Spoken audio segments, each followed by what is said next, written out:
Me tornei mãe solteira na adolescência, eu diria aos 17 anos, porque basicamente estava cuidando e aprendendo sozinha.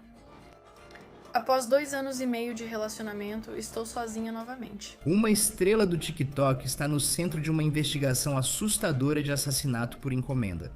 A influenciadora Gabby Gonzalez e seu pai, um advogado da Flórida, são acusados de planejar matar o cantor pop Jack Avery, que é o pai da filha pequena de Gabby.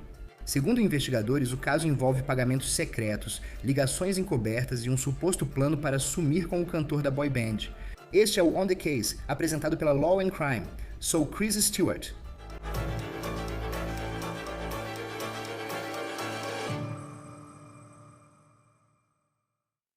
Eu aprendi que só preciso de mim mesma. 5 anos atrás, estar sozinha era a pior coisa que poderia ter me acontecido.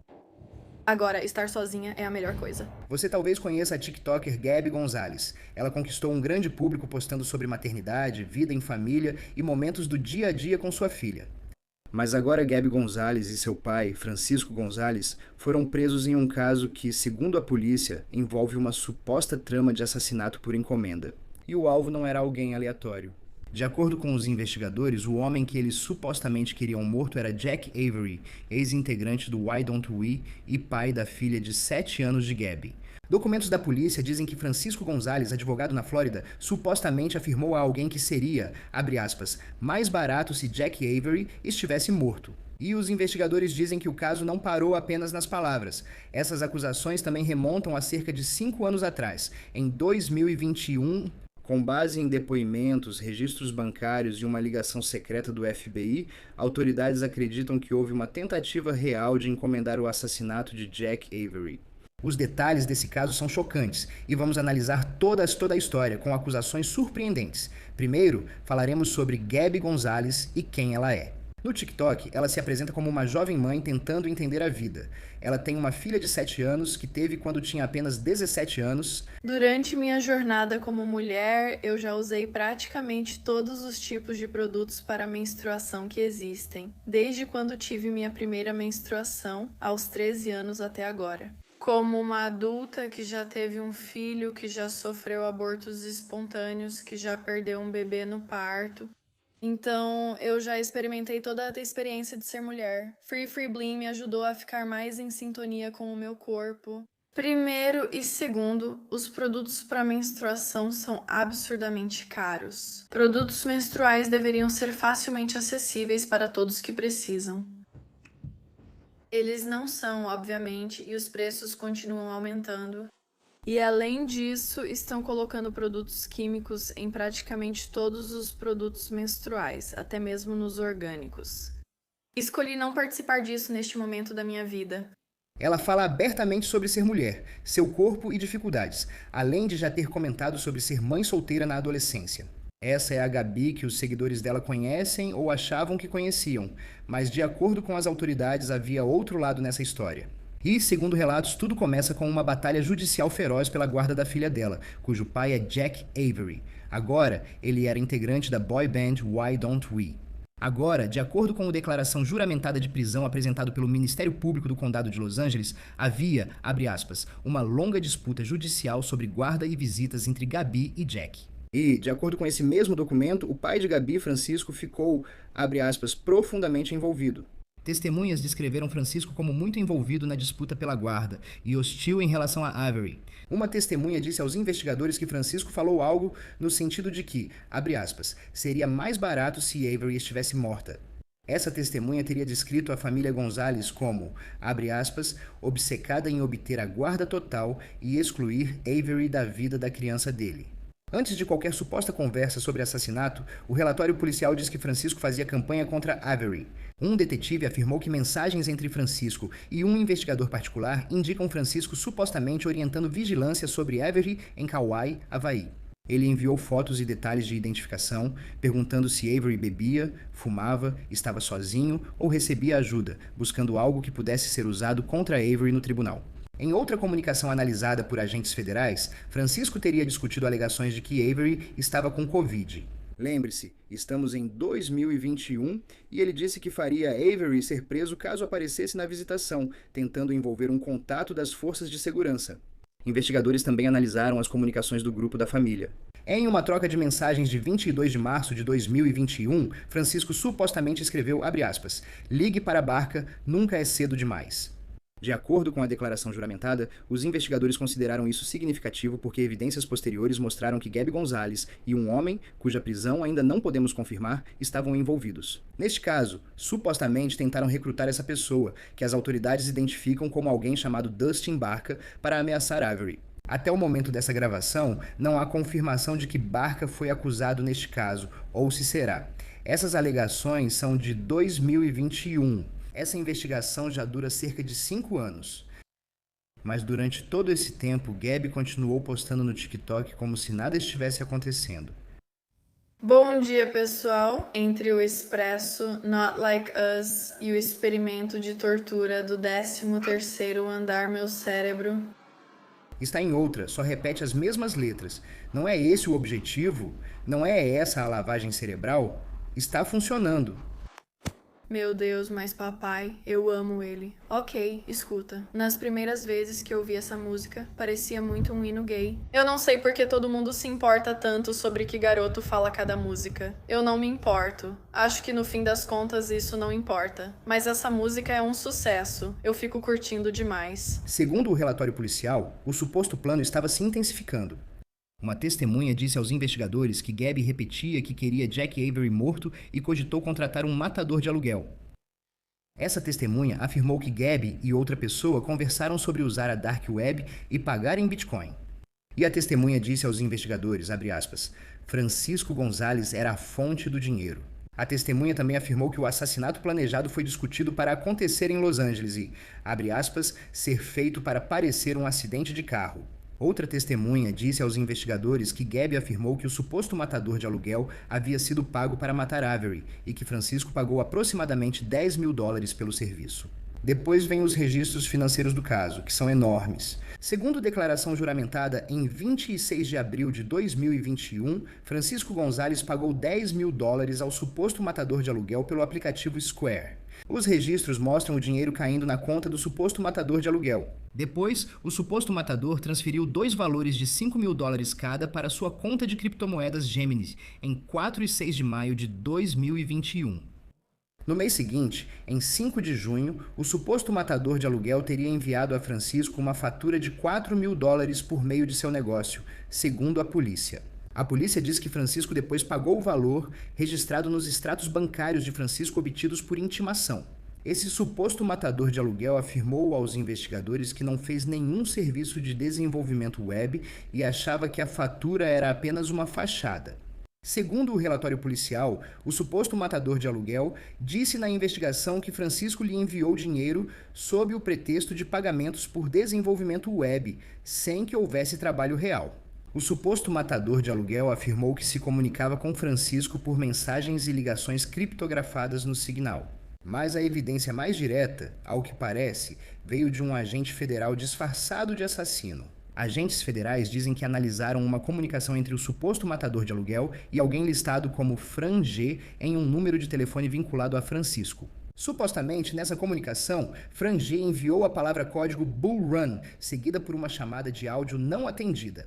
O suposto matador de aluguel respondeu que ligaria mais tarde naquela noite, e Fran G indicou que estaria disponível após as 19h ao horário do leste dos Estados Unidos. Então, agentes federais analisaram uma ligação envolvendo Francisco Gonzalez e um agente disfarçado, que se passava por matador de aluguel. Nessa ligação, de acordo com a declaração juramentada que temos, Francisco usou referências codificadas, incluindo Bull Run, mencionou um pagamento anterior em Bitcoin e discutiu, abre aspas, verificar o alvo e organizar o pagamento após a conclusão. Registros federais indicaram que o suposto matador financiou pagamentos em criptomoedas ligados ao pedido de assassinato por encomenda. De acordo com o TMZ, Gabi foi presa na semana passada no condado de Humboldt, Califórnia, que fica no extremo norte do estado, enquanto ela embarcava em um voo. Ela então foi transferida para o condado de Los Angeles, e é lá que ela está agora, sendo mantida sem direito à fiança de acordo com registros online do departamento do xerife do condado de Los Angeles. Ela deve ser apresentada ao tribunal no dia em que estamos gravando isto, terça-feira, por conspiração para cometer assassinato. Sobre o pai dela, Francisco Gonzalez, ele foi preso no condado de Seminole, Flórida, região central do estado, com mandado da Califórnia. O departamento do xerife do condado de Seminole confirmou a prisão. Francisco continua preso na Flórida depois de abrir mão do direito à extradição para Los Angeles. Então, ele vai para a costa oeste. Também queremos acrescentar algo relacionado a Jack Avery, que encontramos e consideramos muito relevante. Encontramos um podcast no qual Avery participou em setembro de 2025, é o Zach Sang Show. E ele conta para esse podcaster o que parecia, na época, apenas uma história maluca, que 2 agentes do FBI apareceram na porta dele avisando-o sobre uma conspiração, dizendo que alguém, abre aspas, contratou alguém para me matar. Agora, não temos certeza se há uma conexão aí, mas é uma coincidência estranha. Jack Avery não entrou em mais detalhes sobre o que o FBI disse que era essa conspiração e quem era a pessoa que supostamente havia contratado alguém para tentar tirar sua vida. Mas achamos isso muito interessante. Ele também fala com muito carinho de Gabi Gonzalez nesse podcast, não da forma como você falaria de alguém que acredita que poderia estar tentando contratar alguém para tirar sua vida. Não está claro se ele sabia que o FBI investigava Gabi nesse suposto plano de assassinato por encomenda. Agora, para comentar o caso, recebemos o ex-promotor federal e presidente da West Coast Trial Lawyers, Nima Romani. É sempre um prazer tê-lo no Law and Crime. Essa investigação remonta a 2021, de acordo com os documentos judiciais que temos. O que você acha desse cronograma? Chris, obrigado por me receber de novo. Não me surpreende. O que você deve fazer, especialmente em casos de assassinato por encomenda ou em qualquer caso em que se acusa conspiração ou crime semelhante ainda não consumado, é garantir que tudo esteja alinhado. Obviamente, a última coisa que você quer é que alguém seja assassinado ou, no caso dos ataques recentes a alguns centros judaicos em Nova York, que alguém realmente seja bombardeado. Mas você quer ter evidências suficientes. E então, quando você vai a um julgamento com júri, você sabe que isso não foi apenas um exagero ou algo realmente preliminar, que você tem um plano concreto e premeditado e provas suficientes para condenar, que é, eu acho, o que aconteceu aqui. Antes de falarmos sobre Gabi Gonzalez e o possível caso contra ela, ainda há muito que não sabemos. Francisco Gonzalez, o pai dela, parece que as autoridades têm os recibos, tanto no sentido figurado quanto no literal, no que diz respeito a algumas transações bancárias que foram feitas. Algumas pessoas também afirmaram que ele falou em contratar um matador de aluguel. Certamente há um suposto motivo com base apenas nessa disputa de custódia que já vem acontecendo há algum tempo. O que chama sua atenção sobre qual pode ser o caso contra ele, qual é o ponto central daqui para frente e como provar, segundo os promotores, que ele tentou contratar um matador de aluguel ou queria matar Jack Avery? Sim, não é incomum, obviamente, haver violência ou ameaças de violência quando se fala de uma disputa de custódia. Para quem assiste, ninguém importa mais do que o próprio filho. Minha esposa, por exemplo, representa crianças em famílias acolhedoras. E posso te dizer que algumas dessas audiências no Vara da Infância e Juventude são mais desagradáveis do que o pior caso criminal que já lidei, onde alguém vai para a prisão pelo resto da vida. Quero dizer, você está tirando o filho de alguém. Já vimos isso acontecer muitas vezes. Alguém mata ou tenta matar o cônjuge ou ex-cônjuge por causa da guarda dos filhos. Mas também já vimos em alguns casos de grande repercussão, onde você sabe os pais se envolveram porque obviamente são os avós e sentem que precisam agir.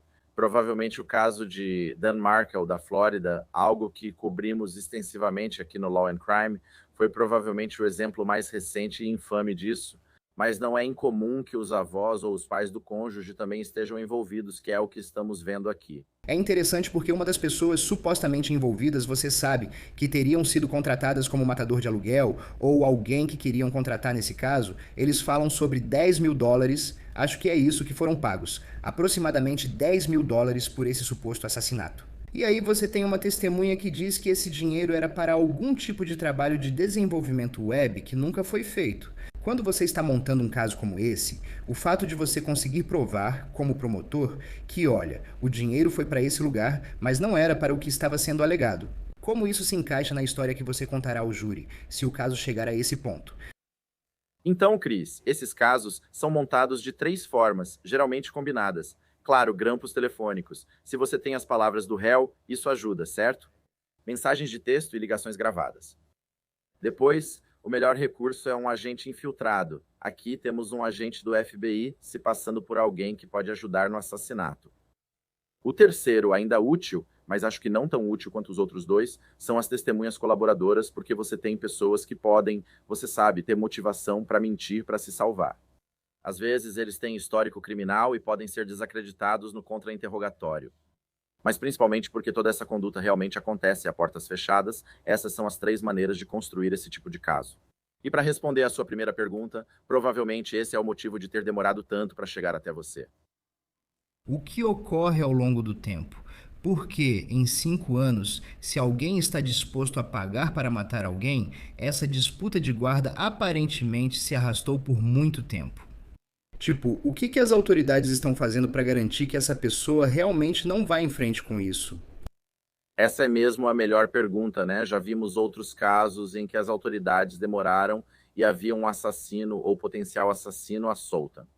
Você e eu já falamos sobre o caso do Davi, onde alguém foi encontrado morto em setembro e demorou meses para prender alguém, o que gerou críticas.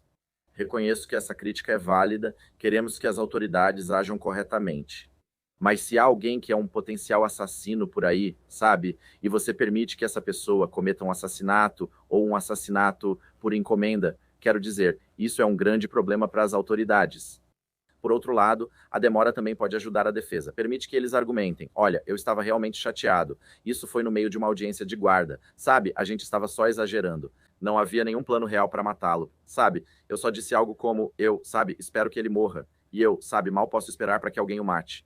Obviamente, essa não é a melhor posição para se estar se você é a defesa. Mas se você puder argumentar, olha, nada realmente aconteceu ao longo de 5 anos, isso certamente é algo que pode fazer sentido para o júri. É interessante porque Gabi Gonzalez, ela é obviamente, para quem está no TikTok e nas redes sociais, uma dessas influenciadoras que ela tem muitos seguidores.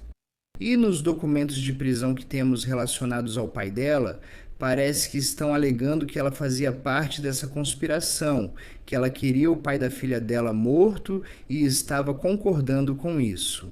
Eles estão acusando ela de concordar com o que o pai queria fazer e de pagar o dinheiro, mas não parece que foi ela quem pagou o dinheiro para fazer isso. Ela pode ter dito que queria isso feito, mas não parece pelo que temos até agora. Vamos ver que evidências surgirão no caso dela na Califórnia. Mas parece que não tem as provas que tem contra o pai dela. O que você precisa provar em casos como esse, quando se fala em conspiração, que não é só alguém dizendo tipo, eu queria que o cara morresse, mas que realmente queria levar isso adiante? Sim, para uma conspiração é preciso provar um acordo ilegal entre 2 ou mais pessoas. E você precisa provar um ato manifesto, algo realmente substancial para avançar essa conspiração, certo? Qualquer pagamento ou tentativa de pagar um matador de aluguel já é suficiente, mas você está certo. Há uma dinâmica interessante aqui, em que alguém como a Gabi pode negar envolvimento e dizer, foi tudo o papai. Isso pode gerar um jogo de empurra-empurra. E novamente, voltando àquele caso que acabou recebendo muita atenção, muitas pessoas foram processadas. No caso do Dan Markel, você tem, nesse caso, o matador de aluguel, a mãe da esposa, o irmão da esposa, a namorada do irmão.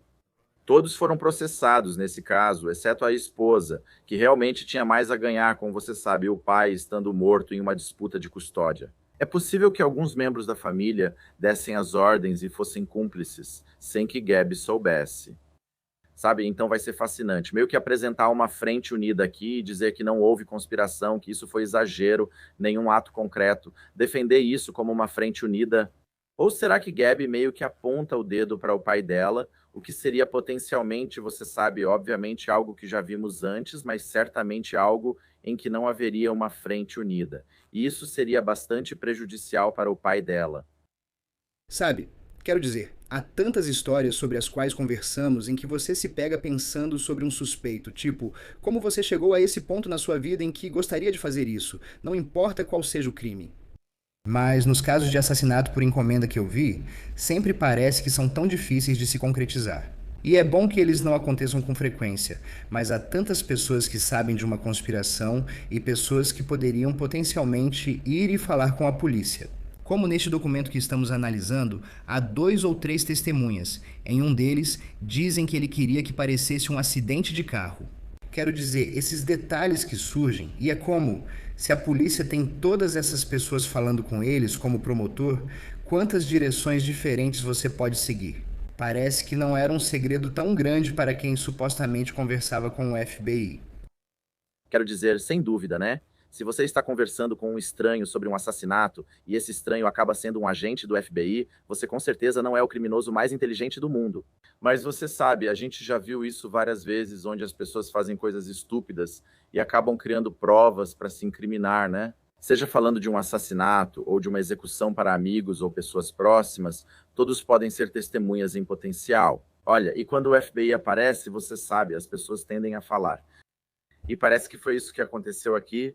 Membros do círculo íntimo testemunham sobre o pagamento de US$ 10.000 disfarçado como serviços web, embora ele nunca tenha sido desenvolvedor web. Quero dizer, isso foi feito para ocultar a origem dos fundos, certo? Ou você tem alguém infiltrado, certo? Ou talvez mais evidências. Obviamente, olha, estamos bem no início do caso, mas eu espero que, sabe, se você tem alguém preso em outro estado sem direito à fiança, é porque há muitas evidências aqui e alguém que vai ser extraditado para a Califórnia. E quando você fala sobre esse tipo de conspiração, pelo menos sob a lei da Califórnia, a pena pode ser a mesma de se o objetivo da conspiração tivesse sido realizado. Então, esses são casos de 25 anos à prisão perpétua. Eles são muito sérios na Califórnia. Só porque você não puxou o gatilho de fato e não é uma tentativa de assassinato, eu não quero que as pessoas que estão assistindo pensem que uma acusação de conspiração tem menos importância do que isso. E para um advogado de defesa, quero dizer, normalmente qual é a abordagem em casos como esse? Porque eu penso que para Francisco Gonzalez, eles vão mostrar esses registros. Eles vão mostrar os pagamentos em Bitcoin que dizem ter. Eles vão mostrar não só a intenção pela disputa de custódia e declarações dele, mas também parece haver novamente esse tipo de comprovante. Como um advogado de defesa encara isso se tudo for admissível e seguir adiante? Como argumentar contra isso? Cris, acho que se você for o Francisco, tem 3 caminhos. Não acho que possa apontar o dedo para sua filha, mas tudo é possível. Mas assumindo que você está apenas defendendo isso diretamente, acho que a primeira maneira de fazer isso é dizer que, sabe, não houve nenhum acordo ilegal, certo? Quero dizer, é disso que você precisa para uma conspiração. Não pode ser só uma pessoa. Essa é uma forma de defender. Não há acordo, certo? Mesmo que haja conversa, você muda o foco e diz, é só exagero, certo? Esta é uma disputa acirrada pela guarda. Pessoas que estão fora do estado, sem ver o filho, especialmente uma criança de 7 anos, podem enlouquecer com isso. Isso não significa que elas realmente saem por aí com a intenção de matar alguém, certo? E encenar isso como um acidente, ou seja lá o que a promotoria está alegando. Ou, sabe, a terceira opção, de novo, se você não conseguir chegar a nenhuma das duas anteriores, você meio que muda de direção, você aposta tudo e diz, olha, isso foi um flagrante preparado. Sabe, não havia nenhuma intenção real de fazer isso até o governo se envolver e meio que coagir, sabe, alguém em uma situação vulnerável a fazer um pagamento, certo? Então, eu acho que é mais ou menos assim que você defenderia, sabe? 1, 2, 3. O acordo, o exagero e o flagrante preparado, se você for a defesa aqui. O pai da Gabi foi preso na Flórida, fazendo seu primeiro comparecimento em juízo. Acredito que bem agora, enquanto estamos gravando isso aqui na terça-feira. Qual será o próximo passo, já que ele deve voltar à Califórnia para responder às acusações? Sim, o próximo passo no processo é, você sabe, a extradição. Então, normalmente, a única questão na audiência na Flórida é a identidade. Existe um mandado de prisão e, pela cláusula de plena fé e crédito da Constituição, juízes de outros estados devem respeitá-lo. A questão para os juízes da Flórida é, Francisco Gonzalez é a mesma pessoa citada no mandado da Califórnia? Se for, então os governadores vão autorizar a extradição e você sabe, Francisco será trazido aqui para a Califórnia, para o Tribunal Superior do Condado de Los Angeles e ele vai enfrentar as acusações aqui. Como isso influencia no caso da filha dele também? Sabe, como isso acontece, como os prazos dos dois casos se relacionam quando você tem dois casos que são relacionados, mas separados ao que parece? A questão é, eles serão julgados juntos ou separados? Normalmente, a defesa pede separação, especialmente no caso da Gabi. Aqui podem haver defesas inconsistentes. Sabe, a promotoria adora julgar os dois juntos. Isso ajuda a sujar a imagem deles, sabe? E traz mais evidências para o caso. E vai ser mais difícil para os jurados, potencialmente, você sabe, absolver os dois. Eles podem condenar pelo menos um. Então, normalmente, a promotoria gosta de juntar esses casos e a defesa prefere que eles sejam separados. Normalmente, especialmente para esses crimes graves, os juízes vão separar os casos, permitir que sejam julgados separadamente, porque se houver qualquer prejuízo para o réu sob a sexta emenda, você sabe, é melhor pecar pelo excesso de cautela, especialmente em um caso como esse que provavelmente vai avançar e acabar em apelação. Vamos ver o que acontece a seguir. Obviamente, algumas alegações chocantes envolvendo pessoas bastante conhecidas no mundo da música e das redes sociais. Ex-promotor federal e presidente do West Coast Trial Lawyers, Nima Rahmani, é sempre um prazer tê-lo no Law and Crime. Obrigado por conversar conosco hoje sobre o tema. Obrigado, Chris. Espero voltar em breve. Isso é tudo para o On The Case, do Law and Crime. Inscreva-se em nossos perfis no YouTube e no Spotify. E agora também estamos no Peacock. Eu sou Chris Stewart. Até a próxima.